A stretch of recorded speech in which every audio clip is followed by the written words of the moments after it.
presentation, Martin. Welcome. A round of applause, Martin. Thank you very much. I don't know how to present after Steve and the team. Someone who went and bought a bank, Rose, bought Century. So how do I present after all these great speakers? Divine all the way from Burundi with a very big company. Konyiha, you have all our credit information here. So you know who has the loans and who is not paying. Maybe I'm one of them. So, asanteni sana. I will not take a lot of your time. My name is Martin Jogona, and I'm the founder and CEO of Chamasoft. And I see some of my clients in this room. And I just want to take you, I want you to come with me on this journey that we've had the last few years. The journey of growing our company. I don't know who has the... Yeah. So we started this little engine called Chamasoft, and we don't know what we were doing, and that's why the title of my talk is the little engine that could. So in the beginning, we started off by automating my own group. I was invited to join a chama, and I saw the way we were spending a lot of time to just talk about who's paid, who's supposed to be fined, all the way to 1 a.m., 2 a.m. And we decided to get out of this chaos, so that's the way it used to look like, although this is not my particular group. Then we decided, do we do something and come up with a very small way of transforming these particular records from paper-based to Excel. Then from Excel, can we transform that to a small database? And we did that successfully for our small group. And our small group was not so small. We were 50 guys doing 25,000 shillings a month. The group is still there. And some people are not within Nairobi, within Kenya. So you can imagine if you're all putting money in the same bank account, the kind of reconciliation that requires to be done by the treasurer. So that's the problem we set out to solve. And that is what we had as Chamasoft version 1, which was very complicated, as you can see, with all sorts of reports and a very huge dashboard. And then we went ahead and started thinking, are there really other people who have the same problem? And therefore, we started reaching out to people on Facebook. Please go to the next page on Facebook. And immediately we put up a link saying that we have a product. We didn't even have a website, but we said we have a Chama software. So we just call it Chamasoft. So we put it up on, we put a banner on Facebook saying we have a product, and all of a sudden we have 400 guys who signed up, and they said, where is the product? How much are you charging for it? We would like to pay. We have the same issues with our records. Our treasurer is very busy. He doesn't give us, records and all that. And what happened again was that now you have so many guys who are coming to us. Some even started coming to the office saying, can you take us through a demo? We have our book, which has all these records. And all of a sudden, we decided we need to do this formally. So we formed a small team. And this team was led by a gentleman called Edwin. This team would then go and visit groups and then show them the software we had for my group. And then everybody was like, oh, this is very complicated, because our group was a bit advanced and it had bankers in it. And what we also found out is that we had just copied what the other bookkeeping softwares do, like QuickBooks. So it was a very complicated software, and we had to really start rebuilding. Go to the next page. I wish I had but it's fine. So once again we launched this version 1, we had a lot of issues, a spider web of issues. That is a lot of support requests. We had yes, now we have signed up about 50 groups, and they're asking us, oh, our records are not okay. I cannot be able to generate a report. And I remember every lunchtime our software used to crash, because remember. We never used to have we didn't know we would scale. Remember, we had just done it for one use case. So you have groups who are signing up, and if we exceeded 100 guys who are over there lunchtime, the system would just go blank. So we have a lot of support requests. We would like to be able to integrate with a bank. And then we are 100 in this group, how much are you going to charge us versus our family has 5 siblings and we are still using your software. Why should we pay the same? So those were the issues which started coming, and now we started thinking, how do we go about all these issues? Now, we had to rebuild again, which was very difficult. Actually, I remember 3 developers resigned because they were so attached to the code base that we had developed over about 8 months. And then they were like, no, how can we throw away this beautiful software? Because we can just keep on, adding modules to it. But we sat down and we said, you know what, for us to give a good experience, to have like 500 groups, 200 groups, we need to really rebuild our software from scratch. And that is what we did. And therefore, again, we went into a new territory. Move to the next screen. And the new territory was, now all of a sudden, we have a bit of, people have started doing some bit of word of mouth, and we're having some press releases. We went to a few conferences, and we got a few awards, like Connected Kenya. We won the Fintech Award. We did a bit of thing with iHub, a bit of competitions there. So the word was getting out, and we thought, how do we get more customers? And we are such a small team. We are just 4 guys. So we decided, why don't we approach banks? That's a very long story I have, which I cannot say in this room. There are many bankers. Some who are decision makers and my partners there, I see them. But we broke new ground, and we got our first white label in Kenya with one of the big banks, and that gave us a very good insight into how corporates now see our platform. Now again, remember, we had done this for individual groups. We have several who are using it across the country. You have calls from Kisumu. You have guys who are traveling from Eldoret to come and bring a check of 5,000, but they just want to see whether you really exist. They were not coming because of anything else. I remember there's a group who've been with us. There are 254 women from the US. They are called Kwitu, Kenyan women in the US. And when they came to Kenya on a certain December, they came from the airport to our office at 5 p.m. just to know, these guys who've been holding our data, are they really there? So, and then we obviously did, this product was becoming better and better. And then again, next screen. So we started thinking, if we can partner with such a big bank, possibly there are also good ways in which we can partner with guys from other regions. Yeah, we are talking about Southern African region, West African region, and so we partnered with somebody from Nigeria. Sorry if you're Nigerian and you're here. Okay, and our contract was built on sand, and the rains came down, and the weeds blew, and the floods came. And great was the crash that we had on that contract. But within 4 months, we had 400,000 users in Nigeria. Unfortunately, and we partnered with a bank called Bank of Industry. But our partner was not very okay, or our contract was not very solid. But we were able to part ways, and he took away all the customer data, started replicating our software on the other side. And yeah, so we've been through a bit. And we will still go back to Nigeria, but now we know better. But the customers, at least it validated that, first of all, our software could scale. Our software could be used in marketplaces. We integrated with the BVN numbers in Nigeria with that particular bank. So we did a lot of the enterprise development, which actually now has helped our value proposition as a product to banks. So, right now, we see ourselves like we are developing our platform as a service. We have several banks and NGOs, including RTI USAID, who are on our platform, and they use this for the groups who they are doing capacity building, trainings, and all that. You have different banks who are using it.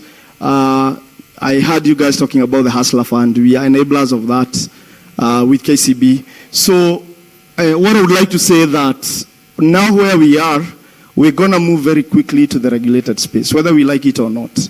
So, and I think I would really like to have the lawyer, I didn't get your name, as Anmuli should be the regulator in Kenya, because she really understands the issues for the customer and how quickly we need to move. So we see ourselves developing, and right now we are developing different tool sets to be used by individuals, because you have individuals who use our platform and they have different groups. They also belong to circles. We have a circle product. So this is what we are developing now. We are developing products for individuals, chamas, circles, SMEs, and obviously the government. Because when it comes to today, if you wanted to access how many circles are there in Kenya, they are all different kinds of organizations you need to go to, yeah, depending on the circle size, how they save etc. And then you will also have like all these groups which are being formed. Today, if you want to lend to a group which is in Hustler group, who do you validate against that this group actually exists? It's not a limited company. It's not an individual. An individual will just check the IPRS. How do you validate that? So we see ourselves as guys who've taken like advantage of that space. It's a bit market right now, but we will do it.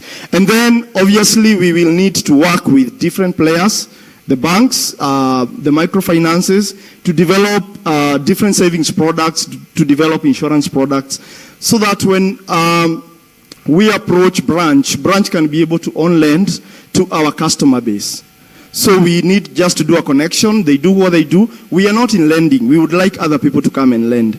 We would like the microfinances to tell us, have an API or have a button there, and then people can save in this particular microfinance, and then they get 15% or whatever. We are not interested in keeping the money, but we are slowly being forced. We are slowly being forced to go into that space because unfortunately today in Kenya we do not have like an API which gives me access to all banks, and we don't want to dictate to a customer. You can only integrate Chamasoft or have an account at we have like 3-4 partner banks. So what if I would like to bank with somebody else? I don't want to bank with those ones. So we haven't had somebody who's built that. And our friends like Cellulant who have APIs for that, then they start charging the chamas at 3%. The people who are in chamas are very financially savvy, so they do not want to lose. They want, if I send 1,000 shillings, that is what will be recorded by the treasurer. If I use your API, you know what will happen? They'll get 3% less. So we are not able to utilize that to then send money to the banks. Therefore, we are forced to do some other direct integrations, which are quite expensive to us and to the customer. PesaLink and the rest. So next slide. So for us to really succeed to become a platform as a service, we need to do those partnerships. We need to do geographical expansion, have financial products from different players, even have other people who are serving these particular markets. If you're selling land, if you're selling houses, how do we work with you for us to be an enabler to you or to be a marketplace for your customers? And then obviously make business sense. It should make business sense to us, to you, and to the customer. And then now we are no longer driven by, we can code, therefore let's do a product. It is now what the market wants. So you go to the bank and the bank is telling you, yes, you have a good platform. It's very good for our users. What is it for us as a bank? We need to see insights. We need to be able to use your intelligence and then be able to lend or be able to pick out and say, Steve is not a customer in our bank, but we can see he's saving a lot within Chamasoft ecosystem. Then they are able to reach out to you either using a bot or actually physically and tell you, we have this particular product and we would like you to open an account with us. So we want to do basically market-led innovation partnerships. And then obviously by design, we'll have to become regulated. When we do white label, we can either host it for you, you can host it for yourself, but then the question becomes, the customer knows us. Yeah? So who owns the data for the customer? Who gives what to the data protection office? So that is where we are as a company. These are some of our partners. KCB, of course, the government of Kenya. Equity has been our partner, and I can see Mike. I don't know, I saw Mike somewhere. Thank you very much, Mike. So we are working with him and his bank in 3 countries, Kenya, Uganda, and Tanzania. We have had very good success, and now that has been our roadmap as a company, and that is our story. Thank you very much.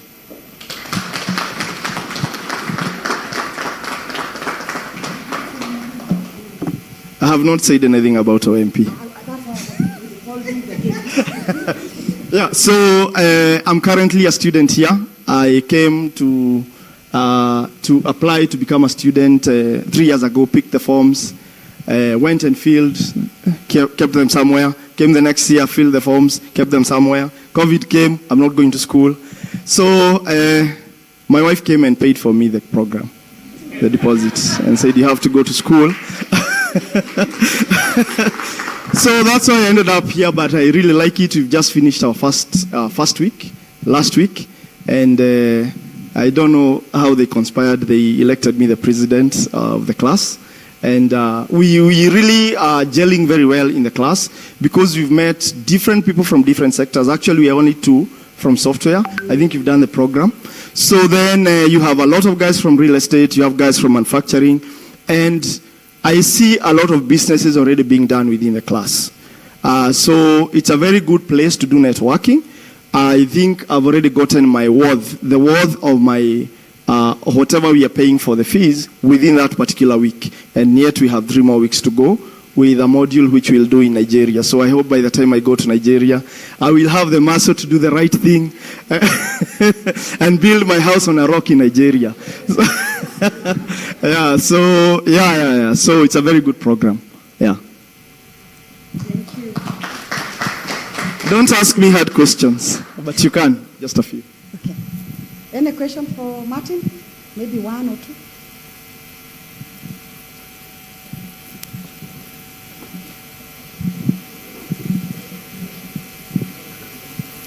Thank you so much. I am interested now that you've said you're an enabler of Hustlers Fund.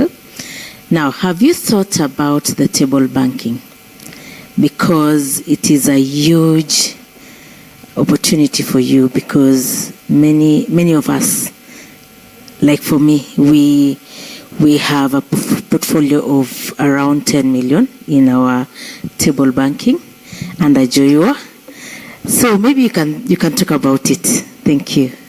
Okay. Can I answer as the questions come? So we save time. So thank you very much. So one of the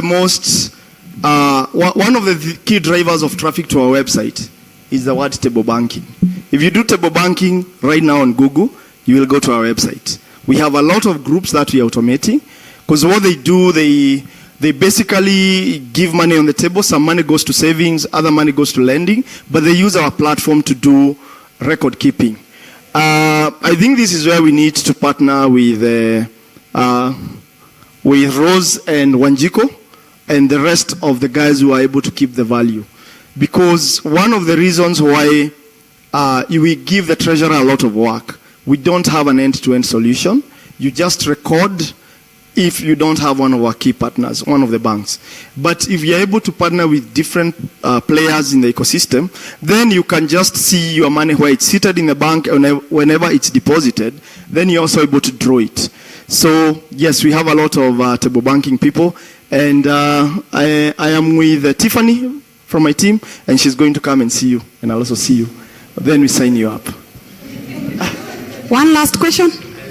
Yes, sorry. So, Martin, I think I'm from Sierra Leone, and I work in Nigeria as well with the government. We do a project with the central bank at centers of excellence in 3 universities, and one of them gives us 140,000 clients. And so we would love to partner with your platform, but for SMEs, our work is to help businesses in Africa export. And so we'll be interested in knowing what your platform as a service is and how we can embed it in Sierra Leone, where we will have a microfinance bank, in Senegal, in Nigeria, and then here in Kenya as well. Given our past history, you'll have to see my lawyer over here. I do not trust people from that region. I just listen to their music, and that's it. So yeah, we will talk about it. Yes, thank you. Thank you, Martin, and this is a great thing you're doing. I know one of the biggest challenge in all these platform as a service is the issue of your money. Okay, first of all, SACCOs generally and credit unions, or people always fear that the person will disappear with my money. So that is one big, huge challenge. But also the other challenge from just the perspective that you have the platform as a service is the risk that the technology will not work. What are your comments on these two issues? Okay, thank you very much. Meanwhile, the guy at the back, please put our contacts page a bit. So, first of all, we don't keep your money unless you want us to keep your money. I hope there's no regulator in the room, so we keep a bit of money for those ones who want to, but we're in the process of getting, regulated on that space. But you keep the money where you want. If you are banking with cooperative bank, equity, KCB, we are able to tell you member X has deposited 20,000 to the account. We do not hold the value. We don't hold the value at all. But for a few groups, we hold a bit of value on an aggregated payee. Yeah, but that is something we really discourage because we don't want to go into that wallet business. It can go south anytime. So, and in case banks and microfinances are not going to enable us, then we'll be forced to go into regulation and then therefore keep the value for the customers. But for us, we see ourselves as provider of the software. Number two, the second question was on? The risk that the platform disappears. So, so I don't know what you're going to do about it. That's why you're going to join Steven's, body of fintechs. So at least if we disappear with all your money, then you can be able to go to the Fintech Association and say, where is Chamasoft? So obviously from a tech perspective, we've really done a lot. We get a lot of people, we are going to hack into your system, send some money, and we say, by the way, you're very late, please hack it. So that's the way we've made it very strong. By working with banks, they have really checked our technology, our security, and we always keep the software platform updated and even where we host the data. The question actually is becoming harder. The moment we start keeping people's value, then we need to bring down our platform from the cloud. And obviously that will also increase the costs, just like the way banks and microfinances do. Yeah. Okay, I think... So our contacts are there. So, yeah. Another round